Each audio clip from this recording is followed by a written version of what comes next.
আজকে আমার ছাদ বাগানের ফুল গাছগুলোর একটু পরিচর্যা করে নেব। এই দেখুন বন্ধুরা, জবা গাছের সমস্ত শুকনো পাতা, শুকনো ফুল এগুলোকে কিন্তু প্রতিদিন একটু তুলে দিতে পারলে খুব ভালো হয়। তবে সব সময় এই কাজটি করার সময় হয়ে ওঠে না, শুধু আমার বলে নয়, সকলের জন্যই একই অবস্থা। এই শুকনো পাতা ফুল এগুলো কিন্তু আমি ফেলবো না, এইগুলো এইভাবে জমিয়ে রেখে দেবো। গাছের পাতা ফুল ওগুলো পচে গিয়ে ওগুলোই আবার গাছের জন্যই সার হয়ে ফিরে আসবে। এবার গাছের গোড়ার অতিরিক্ত ঘাস টাসগুলো আমি তুলে দেব।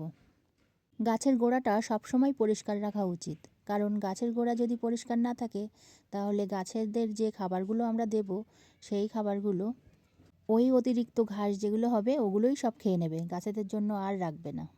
ফলে গাছেদের গ্রোথও ভালো হবে না। তারপর গাছের গোড়াটা খুব ভালো করে খুঁড়ে দিতে হবে। আর এই গাছের গোড়াটা আমি যে জিনিসটা দিয়ে খুঁড়ছি এটা কি বলুন তো বন্ধুরা, এটা দিয়ে কিন্তু দারুণ গাছের গোড়া খোঁড়া যায়।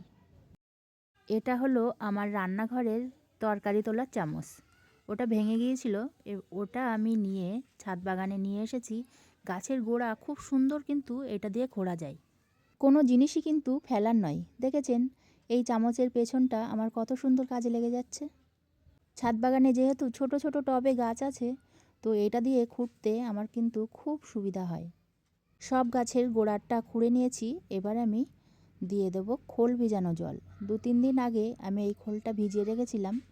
এবার এই খোলের সঙ্গে একটু জল পাইল করে আমি সব গাছে দিয়ে দেব। যে কোনো গাছের গোড়াটা খুব ভালো করে খুঁড়ে দিয়ে তারপরে যদি খোলের সার দেওয়া যায় তাহলে কিন্তু গাছের শেকড় খুব ভালো করে খাবার সংগ্রহ করতে পারে। আমি আমার ছাদ বাগানে সমস্ত ফুল গাছে সার হিসাবে কিন্তু খোলের সারই ব্যবহার করি। এটা 1 সপ্তাহ বাদে বাদে ব্যবহার করলে খুব ভালো হয়। আর যদি দেরি হয়ে যায় তাহলে 12 থেকে 15 দিন অন্তর দিলেও হয়। এবার চলুন যাই চন্দ্রমল্লিকা গাছের গোড়াগুলো একটু খুঁড়ে দিই। সবসময় খোলের সার দেওয়ার আগে গোড়াটা একটু খুঁড়ে দিতে হবে, আর খোলের সার দেওয়ার 1-2 দিন পরে গোড়াটা আরেকবার একটু খুঁড়ে দিয়ে জল দিলে সব থেকে ভালো হয়। এবার আমি একটু খোলের সার দিয়ে দিলাম।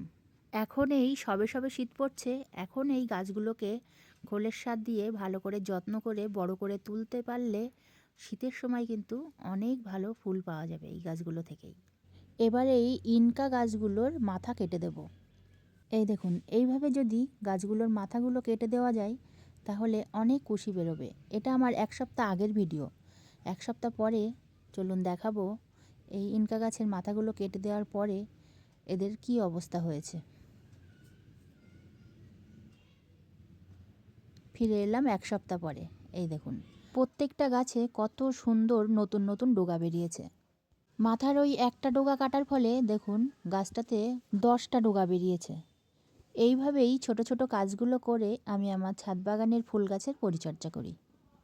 এই ভিডিওটা আপনাদের কেমন লাগলো কমেন্টে জানাবেন।